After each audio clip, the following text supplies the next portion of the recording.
Hello, people of the internet. This is the special report, your news and views program about geek gaming culture on the internet. Come up in the show today, the Nintendo Switch presentation has concluded and they gave a lot of information and some information that was seemingly kept silent. We're going to talk a lot about that and the games that were announced, including finally a release date for Legend of Zelda, now called Breath of the Wild. My name is JD Shadow and the special report will start right about now. Before I go to this story of the special report, please bear in mind that I did not really catch much of the names that came up that were presenting stuff for this presentation, so please be advised that I probably am not going to even touch on who names were. I apologize for this. Please forgive me. Please forgive me. Okay, so by now everybody has probably watched the Nintendo Switch presentation in Japanese and the translator for the Americas, which I'm going to get to the translation in just a second because most of it was pretty good, but there was one particular spot where I thought maybe they got kind of lost and it was not blaming them. So let's first get to what this system actually is. They called the joystick, the controller, a quote-unquote Joycon, and everybody who watched the Nintendo Switch trailer that when it was first announced back in November, I believe, knows what the gimmick of this is. You are able to take off the ends of the controllers and use them as separate controllers. They're calling these the Joycon, and there was a really weird pun that somebody put up there, one of the presenters said, where it was called sharing the joy. I don't know if that's a euphemism for anything, but if it is, it was a really clever one. This thing will have a motion IR camera, and to show that off, one of the presenters said that it was able to make you be able to tell how much ice was in a glass and whether or not there was water in it. You were able to tell a whole lot of things with this motion IR camera, and was able to read amiibos. So we're not going to get away from that. I'm not sure if anybody would want to get away from that, but if you did, then tough luck. It is not going to happen anytime soon. They got the most important parts out of the way first. When is this going to drop? Which is March 3rd worldwide. This is going to be a worldwide release, and that is kind of early from when something was announced to when something is going to actually debut in stores. I have a funny feeling they want to get all the taste from the Wii U performance out of their mouth, but I gotta be quite honest with you, the Wii U wasn't a terrible system, it was just poorly managed in its life cycle. It wasn't really managed well, the gimmick wasn't managed well, the promotion wasn't, and I think Nintendo just dropped the ball on what could have been an otherwise good system. They also announced the price point for the Nintendo Switch. It is $299 for the US market, and it'll be 29,000 yen for the Japanese market. And they said that those people in other regions will have to consult with their regional equivalent, which basically means they are saying, hey, we have no time to talk about those things. Please do the research yourself. That is not a terrible price. It's not the best price point in the world, but it seems kind of middle of the road. It's not going up there with the PS3 launch price by any stretch of the imagination, or even the Xbox One price point, but it does seem as though it's going to be kind of middle of the road. It's going to be whether or not you think that the hardware is going to justify the price point, or the gimmick is going to justify the price point. And we'll get to the gimmick in just a second, because again, it's all about that Joy-Con thing. But about the specs, did anyone else find that the specs were missing from this presentation? There was absolutely no word about what kind of hardware this thing is running. Not even what kind of physical medium the games are going to be running. We can assume it's going to be some sort of cartridge-based system a la the Nintendo 3DS, but right now they never said anything about that. What kind of hardware is it running? What kind of CPU is it running? What kind of GPU is it running? How much memory is in this thing? It's obviously going to run things at 60 FPS because a lot of things were running at 60 FPS on this system. This is going to be pretty good hardware, but we don't know what's in this thing, and usually in these presentations, for new systems, they usually say something about that sort of thing so people can get really excited about what exactly is going to be in the system and what kind of things are going to be running on it and what the system is going to be capable of. We never got that from Nintendo. I don't know why. Now, usually Nintendo is not one to delve into those type of things, but I think with the Nintendo Wii U, they did delve a little bit into that. I'm not quite sure why they decided to omit that or omit what type of physical medium the games are going to be running on, especially when we can probably guess or probably have confirmed what they're going to be running on. I'm not quite sure why they didn't tell anybody that. That was a weird omission for me, and I think that's going to be a talking point for things down the road about what exactly is this thing running? What exactly are games going to have the capability of doing? Because that is going to tell a whole lot. The hardware is going to tell a whole lot about what this thing is going to actually be capable of some years down the line when this thing is going to be in a good bit of homes. There's going to have a good install base. And I can imagine this thing is probably going to have a good install base because it didn't seem like they were shying away from what the problems of the Wii U was in trying to address those things. Because one of the things that they were saying is that they were trying to combine every single small gimmick that actually worked on the other systems and combine them into the Nintendo Switch, which were the tablet thing for the Wii U, the motion controls for the Wii, the GameCube controller, and the way you could carry it around, which they said was kind of too early for that thing. It was well before its time. And they went up the line from the Famicom to what we have now, which is a Wii U, and especially the 3DS. And they were saying that they were combining all those things into one neatly packed up package, I guess. But instead of talking about hardware specs, which you can argue maybe people don't want to hear about that doesn't really matter to them. Maybe it does to some people. It'll probably matter to some more technophobes and some people who do actually want to talk about those types of things and are concerned about things like frame rates and graphical fidelity and stuff like that. Things like that is going to matter to them. They instead talked about things like the region locking and about the online service. And before we get to the bad news about this, let's get to some of the good news about this. They said that region locking is not going to happen with the Nintendo Switch. They are not going to region lock games. This is a far cry from what we've seen Nintendo do in the past, which is region lock all of the games. I think this may have a few reasons as to why they did this. One is because of the whole issue with Treehouse and how those localization issues went down, and I think Nintendo saw the writing on the wall there that there were some huge issues with censorship and things like that, and they saw that, hey, let's just make sure that those people that want the true gameplay experience of these games that are not happy with the localization of them are able to get those without jumping through any hoops. And also, this is a step in the right direction, but still, YouTube Partner Program, Nintendo, we need that removed. There is no reason for you to be that strict about YouTube videos and then turn around and say that Twitch is fine with streaming your games. There's something wrong there. You can't have your cake and eat it too right there, Nintendo. You have to say something about that because people are completely, utterly annoyed by that whole thing.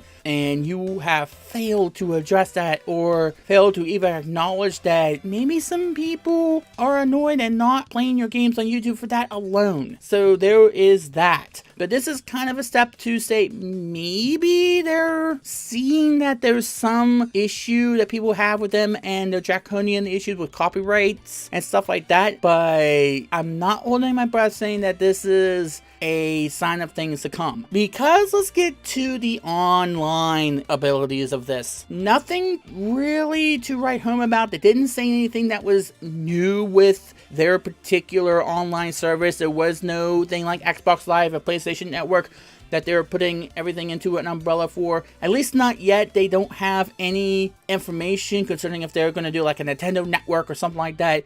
And by the way, before I go any further, I want to specify that they might put the hardware specs onto their site. They did say they were going to have some more information on Nintendo.com after the presentation, and they might put some more information about specs and how everything's going to work on there. I'm recording this just as soon as I am done watching the Nintendo Switch press conference, so please be advised that while everything is accurate as of the time of this recording, there may be some things that are put onto the site that are not going to be addressed here because they didn't address it on the stage. I'm only talking about what they said on stage. But here is where things go completely backwards, is that it will be a paid sub service for online functionality, at least from what we can tell. They didn't say about any plans, any pricing plans. They didn't say anything about that, if there's a free model or anything like that. They said it's going to be free for 30 days or whatever they said it was, and then after that it's going to be a subscription service. Why is that a thing? After the stuff that PlayStation went through, after Sony went through with the PlayStation Plus price hike,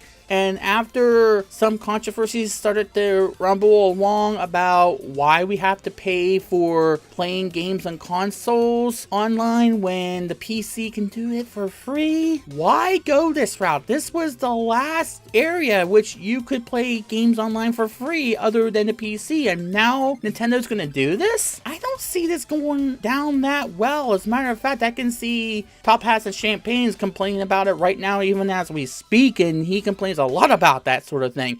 I don't do that as much because I can see the reasons why, but still, when we are talking about the PC versus console debate, this is not a good sign for Nintendo and getting people on their side here. Please at least explain the reasons behind this. Explain that it might be for server issues because you're running things on your own server and that takes money, and I can probably understand that. People will more understand you if you just explain the reasons behind it instead of going completely silent and not saying anything to anybody. I don't get that with companies. I don't get that. Why do they have to be silent when there's something that is glaringly a problem?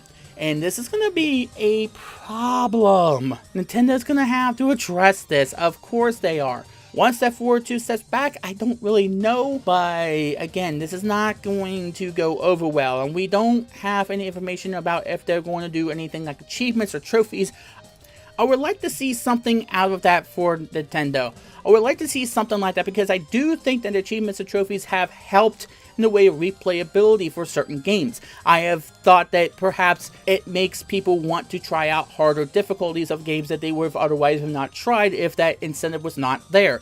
I do agree that in a right frame of mind, in the right way, those can help replayability, as I have said. Some people might say that they are a useless form of award or something along those lines. They don't help in any sort of way, but in my estimation, in my honest opinion, I think those are a good thing to help replayability of your game when the game would not have a reason for you to do so otherwise. Now, before I go into the games themselves, let me talk a little bit about the presentation themselves, because they talked a good bit about games and the stuff about the controller and all that. The presentation itself, I don't think was that bad. I do believe that they hit on all the points well, except for the fact that they didn't talk about specs on the stage, but they hit on most of the points they really wanted to address. And before anybody says anything about why the Japanese crowd didn't cheer any of these announcements, please be advised that the Japanese crowds usually are different than the US crowds. They don't usually cheer wildly about things like us in the US or in Europe does. They have a different culture for that sort of thing. At least in pro wrestling, I remember when the WWE went to Japan and Michael Cole said, "Don't be so fooled by Japanese crowds. They are not known for yelling loudly and doing what US crowds do. They tend to be more subdued. They tend to be more quiet and just cheer when something amazing happens or something along those lines. Don't be fooled if you hear the Japanese crowds be silent. That's not their style." And yeah, at first I was taken taken aback by it, but then I remembered these Japanese crowds, they usually don't cheer right away. Or maybe they were told by Nintendo to not do that sort of thing. Usually you hear that at E3. Usually you hear that at something like Tokyo Game Show, or maybe something like Gamescom. You don't hear that sort of thing from Japanese crowds, at least not on my estimation. Somebody might correct me on that, I don't know. But from what I've been told, that's not their culture. And more power to them actually for doing that sort of thing. Everybody does things differently, and we shouldn't judge anybody by how they operate or how their culture is. But one of the other things is that they use the switch over transition pun a lot. Like every single time they wanted to transition to another thing, they said, let's switch over to this person, or let's go over to that thing or this thing. Like, wow, you're using the word switch a lot, and that's more power to them, and not to blame them because, well, it's called a Switch, but wow, they use that an awful lot. Also, there was one particular developer I will get to, which the translation was kind of weird. I'll get to that in just a moment. But let's get to the games, because there were quite a few games and a major game that got finally a release date. First of all, they said over 50 companies were making games for the system, and over 80 games are in development. Well, one could wonder what type of games are going to be in development, but when they showed the companies that were going to be on the train for this, one particular company stood out to me, which was Konami. Out of all of those, Activision, Take-Two Interactive, Capcom, all of those developers, Konami? Are you serious? You're gonna actually try to make something for the Nintendo Switch after all the crap that you've been doing lately, Konami? Is that what's going to happen here? Are you going to say that you have finally seen the error in your ways? I am not holding my breath for Konami to do just that. I have a feeling we're gonna see some Nintendo-style pachinkos going on. But anyway, let's get to the games themselves. The first thing that they showed was something called 1-2 Switch, which when I first saw this trailer, I first saw that it had a style of Wild Gunman. If you remember that game for the original NES Famicom that uses Zapper, it was not a well-known game, but it was a pretty interesting game. And I wonder if there was going to be a particular part of 1-2 Switch that is going to implement that sort of gameplay. Matter of fact, I think a lot of this is going to implement that style of gameplay. And the dev of this particular game, and again, I don't recall the names of anybody, so please forgive me for that. It would be played by looking into opponent's eyes and using the Joycon as a way to draw or fire or whatever it would be. And it's more of a party game in some form or fashion. I don't have much else to say about this. It's one of those games where, okay, it's going to be a cool party game. It's not one of those things that you're going to be playing all the time. It's going to have its own audience. It's going to be like Wii Sports or something like that, but I don't think it's going to be as popular as that was. The next one is a really weird one called ARMS. And before I go any further, the spiral ribbons. Holy hell, that was weird. The way they introduced that in the trailer was weird. Just the way, the concept of this. The two characters that they showed off were named Spring Man and Ribbon Girl. Not really original, Nintendo. Not really original in a way. And another guy is saying these are going to be new Nintendo mascot-like characters. I don't think that's going to happen, Nintendo. But this seemed more like a hybrid of Super Smash Bros., Punch-Out, arena-style fighting games, and you use the Joy-Con in your hands to throw the punches and to move your character by shifting left or right, and you could do jumps and all of that. And they said as you get experience with the game, you're going to unlock or learn new abilities to really wreck your opponents. I don't know if this is going to resonate well, but it seems like an interesting concept. But the first time I saw this, I thought, what the hell is going on in this video? What just happened here? Well, that is really interesting, but again, Nintendo has put out some really weird concepts and they have worked. And one of them is getting a sequel, which is Splatoon. Yes!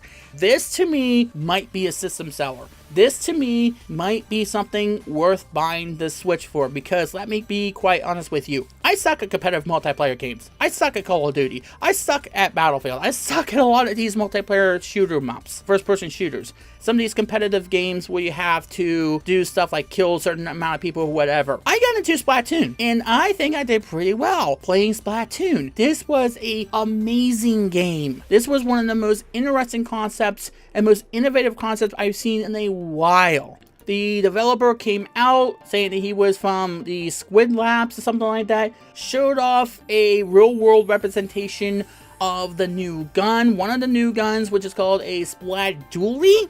And he teased new maps, new guns. I don't know anything about the story yet. They didn't say anything about that. Maybe a new story of Cuttlefish or something like that. There wasn't that much of a story there, but it was a fun story. It was a real fun story, but there wasn't much of a single-player campaign there. Maybe we'll get a longer single-player campaign, but they're focused on the multiplayer, as they probably should be, because that multiplayer was a ton of fun. Maybe because we didn't get to hear voice chat, thank God. Maybe it was because there was no voice chat to be had. We just had some fun, and it allowed players to be able to focus more on improving their ability to play the game effectively. It can distract somebody from trying to learn the game if they're being told that they suck hard every single time they're trying to learn a game and they're getting massacred and they're losing the game for their team. I think that is a detriment to voice chat, and I think things need to be fixed on that front, but good luck trying to get that to happen soon, Call of Duty. But Splatoon is going to be released around summer 2017. They said they're going to implement all forms of controllers, including the new Pro controller, which is the first time we heard of a game using all forms of controllability that are available for the Switch. It's the first time we ever heard about the Pro controller, which, by the way, is sold separately. We'll get to that. And will feature local and online multiplayer. I have a feeling I'm going to buy this system for that alone. That is a awesome game. It was a tremendous concept, and one of the last concepts by Iwata, who sadly passed away a couple years ago. It's actually been a couple years ago since he died. Doesn't seem like that long ago. But anyway, one of the other games that was announced was Super Mario Odyssey, which is sort of a sandbox world type deal, which Mario goes through real world like environments. One had a New York City vibe to it, and another environment was a desert type environment. It seemed like more of the normal style Super Mario storyline that we've come to love and know and sometimes hate, maybe. But one of the main things that they showed off was Mario's ability to throw his hat as a weapon, and it seems to be called a cap character, which shows me that they don't really have a name for that yet. It has eyes, which are creepy. They didn't have much information on this because they said that they're shooting for a holiday 2017 release for this thing, but at least they showed off the fact that they have a Mario game in the works, that it is coming along. They also showed a trailer for Xenoblade 2, and also a game that I don't know the name of. There's going to be another one like this because it was shown in Japanese. I have no idea what the name of this game is, but it's from Capcom Toei, Omega Force, and Team Ninja, which is really interesting because you remember the last time that they worked with Team Ninja? Yeah, I'm not quite sure what this is going to show to some people. And by the way, please, please, please don't get started about what you thought about Metroid Other M, because quite frankly, I am on the minority about that, thinking it was a good story which got hit by a little bit of walls known as tech limitations. And I do hope that when they make another Metroid game, and I'm pretty sure they will at some point, that they will not bow down to people that complain about that particular game, because I thought that it was an okay story that would have been better if they had better tech. But enough of that. Seems to me like Team Ninja is still on the side of Nintendo and vice versa. This was an unnamed game, but it seems to be some sort of RPG style going on there. We also saw Project Octopath Traveler, which is from Square Enix, and I'm not quite sure what to make of this. Some sort of weird type RPG thing they have going on there. Has some sort of 8-bit 16 style pixel art graphics to some extent. That's the most I saw of that. Maybe the trailer was kind of misleading in that sort of way. They also said they were working on Dragon Quest 10 and 11. Already we're up to 11. And Dragon Quest Heroes for the Switch as well. They didn't show any sort of trailers for that, as they just showed the logos for the games. And also the other game that I couldn't read the title of because it was in Japanese, something from Atlas, which I'm not sure if this is going to be some sort of fighting game or some sort of Overwatch style game. There was a lot of characters that were shown in one camera shot. I'm not sure what this game is going to be. They didn't show anything other than the characters being in some sort of rundown building, some sort. I'm not sure what to make of that. There is one other game that they announced as having an absolute release date. We'll get to that in a minute. But they also said that they had over 50 companies. Some of the ones that were on stage were Sega, of course. They seem to be on board with Nintendo just about all the time. It wasn't that much surprise that they would be here. By the way, when that Sega guy first came onto the screen, my first thoughts was, "Mommy, please hold me. I am scared of this guy." Seriously, this guy was a big muscular dude that could probably kick my ass in less than a second. Bethesda, who had Todd Howard in probably a pre-recorded video message saying that Skyrim is coming for the Switch, which was probably what people were expecting because that's what people saw on the promotional trailer when they first announced the Switch. That's what people thought was on their screens, and now we probably got confirmation, and that's exactly what it was. They also had Suda51, and was the another name Grasshopper or something like that? I think it was Grasshopper. This is where I have to say that the translator kind of got lost. He did some weird thing when they switched over to him, no pun intended. He did some more like Five Nights at Freddy's thing going on there. And I think it got the translator off guard because he was kind of trying to figure out where he was in the script or something like that. Kind of weird how that went about, and he didn't really announce any games, but he said something about him being a fan of pro wrestling or something like that. He didn't really announce anything in particular, but the next presenter did, which was EA, and they announced FIFA something. They didn't have a particular year for it. I would say it would have a yearly subtitle on that, like FIFA 18 or something like that. I could not imagine them not having a mainline FIFA title if they were going to put FIFA out there, because that is one of their biggest titles, EA Sports. And this guy gave the middle name of Luigi to his son, which was kind of a nice touch. I think it was probably a good PR move, but one of the best PR moves I ever seen, if that was going to be considered a PR move. He also had his own translator, which after what happened with the Suda51 guy, that was a good move. They also talked about some of the bundles that the Nintendo Switch is going to have. It's going to have basically what you come to expect. It's going to have HDMI cable console, the Joycon, the stock, the straps, and some of the options for the Joy-Con are going to be in different colors. It's going to have those arm straps. If you are familiar with how they did it for the Wii modes, you'll probably know what is going to happen there. They also said the Pro Controller is going to be sold separately, which I don't know why, other than to make a profit off of that. That's going to be a sought-after thing for hardcore Nintendo people, especially if you're going to do the Virtual Console, which we didn't hear anything about for the Nintendo Switch. They didn't say anything about that either. But if they are going to implement that, then you're probably going to want to pick up that Pro Controller, because controlling classic SNES and NES games with the Wii U tablet was a chore and a half to do. I have a feeling that it's not going to fly over well with some people. I don't know why they don't bundle it up, or if they're going to bundle it up with a particular SKU, but maybe they should. But let's talk about the last thing for the Nintendo Switch that they announced. Legend of Zelda Breath of the Wild, which as a release date, it is a launch title along with the 1-2 Switch. But we're not going to talk about 1-2 Switch. We're going to talk about Legend of Zelda. Finally, they got a release date, and to be quite honest, I could have probably seen this coming a mile away that this was going to be a launch title.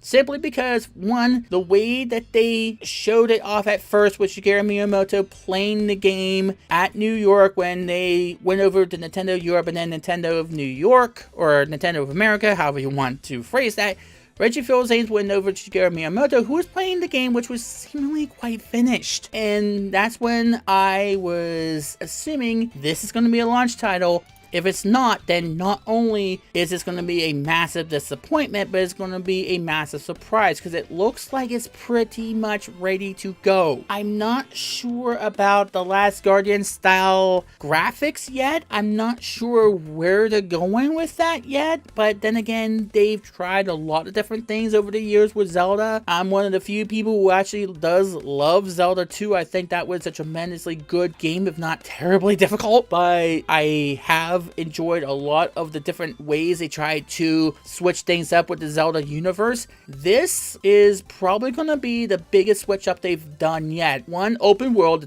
I think we have confirmation already that that's where they're going with it. Two, does it seem like Zelda is going to have an active role in what seems like Link's party? From what the trailer showed, it does seem like Link is not going to be the only playable character. I'm still unsure about that. Maybe I'm just reading too much into this, but it does seem like Link is going to have a few friends with him to battle alongside him. If that's the case, that is a first for Zelda. I'm not saying that it's going to be that way since we never seen that happen, but would it be a history-making event if that was the case? That would be the first time they've ever done that, and it would be interesting to see how that plays out, but it did seem like he's going to have a few friends that could fight alongside him, or there's just a group of people that were going to give stuff to him while he does his own thing. It did seem like he did his own thing for most of that trailer, but then again, that certainly intrigued me. And of course, it's a launch title. The subtitle is called Breath of the Wild. And that was the conference. They actually did not go back to the presenter to say thank you very much for coming or watching today. They just went to black there. That's the weirdest thing I've ever seen any game console manufacturer do. I have never seen anything like that happen. Just end the conference. Okay. That was interesting. So, all in all, I think they did exactly what they needed to do. They established what the system was. They established what you could do with it. They established what the controller was all about. They established that they're going to have a mix of first-party and third-party development. And I think they hit the nail on the head with the third-party development. As much as we love the first-party offerings that Nintendo has, Splatoon 2, a very big announcement. I am looking forward to seeing what they do with it, how they switch things up with that particular title, with that particular franchise. Super Mario Odyssey, again, a interesting concept for Mario that hasn't happened since Mario 64 or Mario Galaxy, as they've said. And of course, The Legend of Zelda, Breath of the Wild, that's going to be an amazing game just because, hey, Zelda, as much as we love those classics from Nintendo, and as much as there's system sellers, you also need third-party development. You need a good mix of those things. And I think they, for right now, have the right idea going forward. They have the right idea about how to go about that third-party development. That was something that was plaguing Nintendo since the GameCube, since the Wii, and definitely the Wii U. We've definitely seen a step down from the days of the N64, GameCube, and all that. They need to get back to getting the heavy hitters on board, and it seems as though right now they are trying to do that. They are trying to make something happen. We'll see how Skyrim does and how some of these games, some of these developers push their current itinerations, their new games onto the Nintendo Switch for a parallel release on the Switch as well as the PlayStation 4 and the Xbox One. That is going to remain to be seen whether or not that's going to happen, or else they're going to just release games that they already released on other platforms earlier on in the life cycle. It remains to be seen. We have seen before what they have done with the Wii U when they said they were going to get third-party support, and what eventually occurred there. It wasn't new games, it was games that have already came out on other systems prior to the Wii U's launch. Let's see how this happens with the Switch. No region locking, but paying for online. That's going to be the big talking point, I have a feeling. Obviously, they care a little bit about social media because the controller is going to have a quote-unquote share button or capture button to post videos online or videos. They're getting into that territory. The price point, hit or miss, it's kind of been on the road for me. A really quick release date. It seems like they were looking at this for quite a while, and they were having this in development for quite some time. And the pre-orders for Japan is going to be on January the 21st, if I recall correctly, somewhere around that. They didn't say whether or not it was going to be that way for all regions. They only said about Japan, but I can't imagine them bringing that up for the US and for Europe down the line. If not this week, probably by the end of January, we're going to hear a little bit about that. I can't imagine them waiting that long to tell us that kind of information. All in all, I think this was a pretty good presentation. I think they did hit on all the points, and even the trailer after they did the main game presentation showed some games that we hadn't heard about during the formal presentation, like NBA 2K18, about Minecraft maybe being part of Switch. There's a lot of things that they probably haven't shown us yet they are going to show us down the line. Nintendo does have a lot of proof. Nintendo needs to get some of that faith back. They need to get some of that faith by the way of third-party support, by the way of supporting gamers, and getting rid of this damn YouTube situation. Good lord, what is going on with you there? But I think this is a step in the right direction. That's just me talking. I think they have a lot to prove, but if they want to prove it to me and to a lot of other people, then some things did work, some things did not. Some things need a little bit more explaining, some things need to be added in, some things need to be addressed a little bit more, some things need to be explained more. All in all, it was more good than bad from Nintendo, though pay for online, that's going to be the big tipping point there. I think that's going to be the one thing that everybody's going to talk about. And it's a damn shame because the rest of the conference was pretty good despite a few bumps along the way.